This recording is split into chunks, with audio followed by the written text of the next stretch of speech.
మనస్ఫూర్తిగా నేను నమస్కారం చేస్తున్నాను. ఎందుకంటే ఒక ఉద్యమం ముందుకు వెళ్ళాలంటే ముందు ఉద్యమం చేసే ఉద్దేశం ఉండాలి, ఆ ఉద్దేశానికి తోడ్పడే మనుషులు ఉండాలి, ఆ జ్యోతి అలాగే వెలుగుతూ ఉంచడానికి దానికి కావలసిన ఆజ్యం వేస్తూనే ఉండాలి. కాబట్టి ఈరోజు ఇది మొదలవడం అన్నిటికన్నా గొప్ప విషయం. కాబట్టి దీన్ని మనం మనస్ఫూర్తిగా ఒక పాజిటివ్ కింద తీసుకొని ఇక్కడి నుంచి మనం ఏం చెయ్యగలం అనేది ఆలోచించాలి. ఇవన్నీ చేసేదానికి ముందు బంగ్లాదేశ్ నుంచి కొన్ని నిజాలు తెలియాలి మనకి.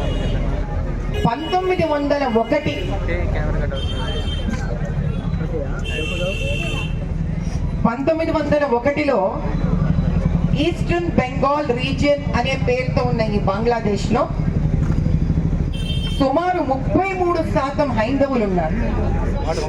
1901లో అక్కడి నుంచి దిగుతూ 1951, 1961లో పాకిస్తాన్ దీనిపైన 10 ఏళ్ల పాటు దాని పరిపాలన ఉంచింది.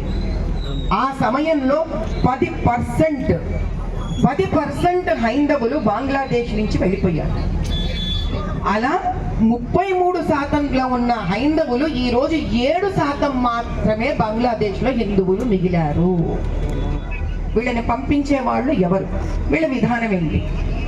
బెదిరించి, మతం మార్పిడి చేసి, బలవంతంగా తోసేసి, లేదా స్త్రీలపై అత్యాచారాలు చేస్తూ, గుళ్లను పగలగొడుతూ, హింసాత్మక ప్రవృత్తితో వీళ్ళు పంపిస్తూ ఉంటారు. ఎవరు వీళ్ళు? ఎక్కడుంటారు వీళ్ళు? అయితే ఇది మనమే ప్రత్యేకించి చెప్పాల్సిన అవసరం లేదు. ఇంటర్నేషనల్ గా, అంతర్జాతీయ స్థాయిలో దీంట్లో విపరీతంగా తీవ్ర స్థాయిలో తెలుసుకుంటూనే ఉన్నారు. 2017లో హిఫాజతే ఇస్లాం అని ఒక బంగ్లాదేశ్ జమాత్, వాళ్ళు 1971 నుంచి కూడా ఈ రోజు వరకు వీళ్ళదే చేయి ఉంది దీని వెనకాల. Doctor Abdul Barkat Dhaka university professor చెప్పాడు, ఆయన సంవత్సరానికి 2,30,612 మంది హిందువులు బంగ్లాదేశ్ నుంచి పంపించబడుతున్నారు. 2,60,612 మందిని తరిమేస్తున్నారు బంగ్లాదేశ్ నుంచి. మన దగ్గర మాత్రం మైనారిటీ పాపులేషన్ 3-4% నుంచి 18% అయినా 19% అయినా తృప్తి రావట్లేదు. ఎవరికి తృప్తి రావట్లేదు?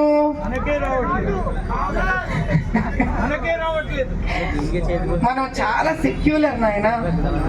సరే, మన తృప్తి ఓ పక్కన పెడితే, వాళ్లకు సోకాల్డ్ మసీహా అని చెప్పుకునే వాళ్ళ పార్టీ అధ్యక్షులు ఎవరైతే ఆడవాళ్ళ వ్యాపారాలు చేస్తుంటే కూడా కళ్ళు మూసుకొని ఉంటారో, ఓల్డ్ సిటీలో ఆడవాళ్ళ వ్యాపారాలు చేస్తూనే ఉంటారు. హ్యూమన్ ట్రాఫికింగ్, డ్రగ్స్ వ్యాపారాలు చేస్తూ ఉంటారు. గురిగింజ పూసకి దాని కింద ఉన్న నలుపు తెలియదంట.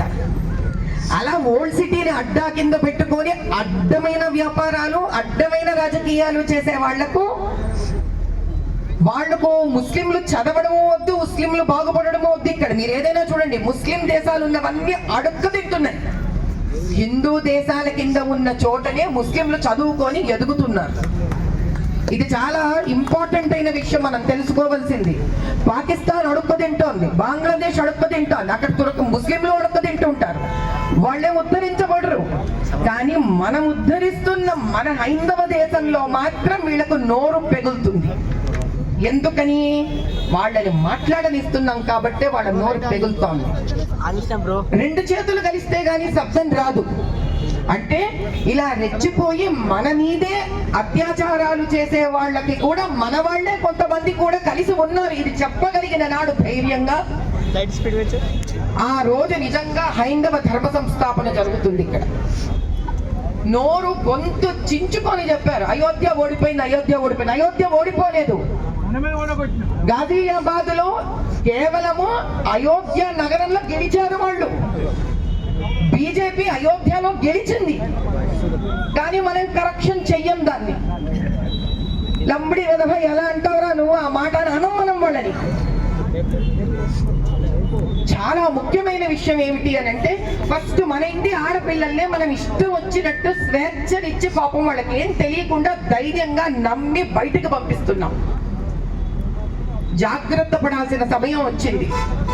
బంగ్లాదేశ్ ఒక వైపరీత్యం. అంటే వాళ్ళు కనుక మనకన్నా ఎక్కువ ఉంటే కూడా మననే హింస పెడతారు, మనం వాళ్ళకన్నా ఎక్కువ ఉన్నా కూడా మననే హింస పెడతారు.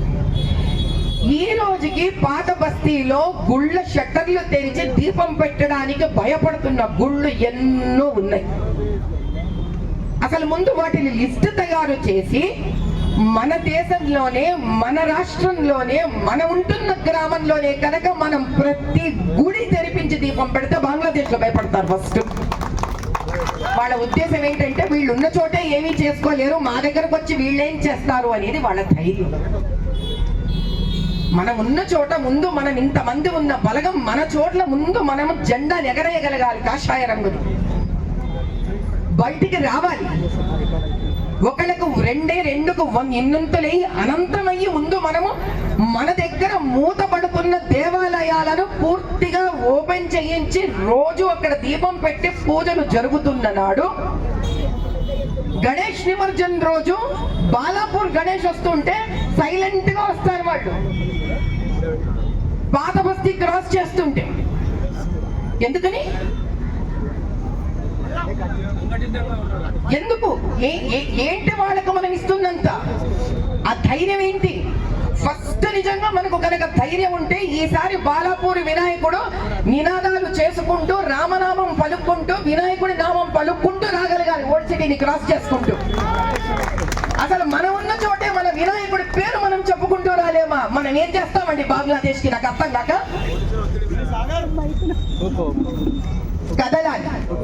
కదిలి ముందు మన దగ్గర ఉన్న హైందవత్వాన్ని మనం సంరక్షించుకోగలగాలి. మన దేవాలయాలలో దీపాలు పెట్టుకోగలగాలి. ఒక్క దేవాలయం కూడా మూతపడకూడదు. మధ్యప్రదేశ్ లో చూడండి, అది సూర్యదేవుడి ఆలయం, విజయరాణి దేవాలయం అంటే శక్తి స్వరూపిణి దేవాలయం. ఇక్కడి నుంచి అడ్డంగా మాట్లాడతాడు ఆ ఎంఐఎం మనిషి. ఏం సంబంధం అయ్యా, తుమ్మితే దగ్గితే ఉన్నానని వస్తాడు. అక్కడ మధ్యప్రదేశ్ ముస్లింలే అన్నారు ఏమని, అయ్యా ఇది వాళ్ళ దేవాలయం, వాళ్ళని దీపం పెట్టుకోనివ్వండి అని. అసలు ఇలా మాట్లాడే వ్యక్తిని ఫస్ట్ రోడ్డు మీద రానివ్వకూడదు. గెలవాలి, సామాజికంగా గెలవాలి, రాజకీయంగా నువ్వు గెలవాలి.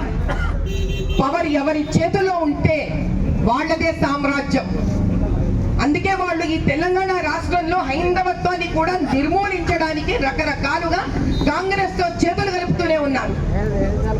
ఈసారైనా మనం ఇక్కడ ఇటువంటి చెత్త కార్యక్రమాలు చెయ్యనివ్వము మేము, దేవాలయాలను మూతబడనివ్వము మేము అనే ఉద్యమం గనక ఓల్డ్ సిటీ మొత్తం చెయ్యగలిగిన నాడు ప్రపంచంలో ఏ హిందువు మీద కూడా నోరు తెరిచి మాట్లాడే ధైర్యం ఇంకా ఏ మతానికి ఉండదు. ఎగ్జామినేషన్ సెంటర్ లో బుర్కా తీయరు, మంగళసూత్రాలు తీస్తారు. ఏ గవర్నమెంట్ అండి ఇది? ఎందుకండి ఇది? ఎందుకంటే బుర్కా మేము తీయమో అని వాళ్ళు అంటారు, మంగళసూత్రాలు మేము తీయమో అని వీళ్ళు అనట్లేదు నాయన. మేము మంగళసూత్రాలు తీయము, ఇక్కడే కూర్చొని ఉంటాము మేము, మమ్మల్ని ఎట్లా పరీక్ష రాని ఎవరా విధవా అంటే వాడు భయపడతాడు. మాధవలత గారికి 33% ఇచ్చిందండి. హిందువులందరూ యాత్రలకు పోతారు, ఇంట్లో పండుకుంటారు. ఎందుకండి? ఎందుకు? ఇది మన తప్పే, ఇది మన తప్పే. మనం కాబట్టి నేను చెప్పదలుచుకున్నది ఒకటే, మోదీ గారు 2021లో బంగ్లాదేశ్ కి వెళితే న్యూయార్క్ టైమ్స్ వాళ్ళు రాశారు ఇది. మోదీ గారు 2021లో బంగ్లాదేశ్ కి ట్రిప్ కని వెళితే ఆయన తిరిగి వచ్చిన తర్వాత జరిగిన అత్యాచారాలు అసలు చరిత్రలోనే అంత దుర్భరమైన అత్యాచారాలు జరిగాయట హైందవుల మీద. న్యూయార్క్ టైమ్స్ వాళ్ళే రాశారు. అంటే ఒక ప్రధానమంత్రి వెళ్ళేసి వస్తే అంత ధైర్యం వాళ్ళకి. దాని గురించి ఇక్కడ ఉన్న వాళ్ళు ఎవ్వరూ మాట్లాడరు, ఏ రాజకీయ నాయకుడు మాట్లాడాడు దాని గురించి. కాబట్టి మనము ప్రధానమంత్రి శక్తి అవ్వాలి. ఆయన చేసే ప్రతి ధైర్యమైన సాహసంతో కూడిన ప్రతి పని ఆయన చేస్తూనే ఉన్నాడు. మనం వాళ్ళతో నిలబడాలి అని అంటే మనం ఎక్కడెక్కడ దీని ఈ రోజు ఒక చక్కటి ముహూర్తంలో దీనికి నాంది పలకడం జరిగింది కాబట్టి ఇది ఇలా ఆగకుండా ప్రతి గ్రామంలో ప్రతి జిల్లాలో ఇది ముందుకు వెళ్ళి తెలంగాణ అంతా మొన్న బంగ్లాదేశ్ లో ఇంటర్నెట్ తీసేశారు వాళ్ళకి. వాట్సాప్ లేవు, మెసేజ్లు లేవు, ఇంటర్నెట్ లేదు. మరి రోడ్డు మీదకి ఎలా వచ్చారయ్యి అంతమంది? ఆ పాటి ఐకమత్యం కావాలి మనకి. ఆ ఐకమత్యం ముందు మనలో ఉండాలి. ఏమి తీసేసినా కూడా వాడు కలిసిపోతున్నారు, అత్యాచారాలు చేయడానికి ఒక్కటవుతున్నారు. కాబట్టి మనం కూడా అదే విధంగా ఒక్కటయ్యి మన హిందువులతో పాటు ప్రపంచ వ్యాప్త హిందువులని కూడా సంరక్షించుకునే సమయం వచ్చింది. ఇంత నిర్లిప్తత ఉండకుండా వాళ్ళెవరో సినిమా గురించి కూడా చెప్తున్నారు. ఈసారి అసలు బాలీవుడ్ లో ఎక్కడ కూడా మనకు వ్యతిరేకంగా సినిమాలు వచ్చినా, తెలుగు ఇండస్ట్రీలో వచ్చిన మన దేవుళ్ళకు వ్యతిరేకంగా వచ్చిన ఇంకా ముందుకు వెళ్ళనివ్వకూడదు. వాటి జై బోలో భారత్ మాతా కీ జై.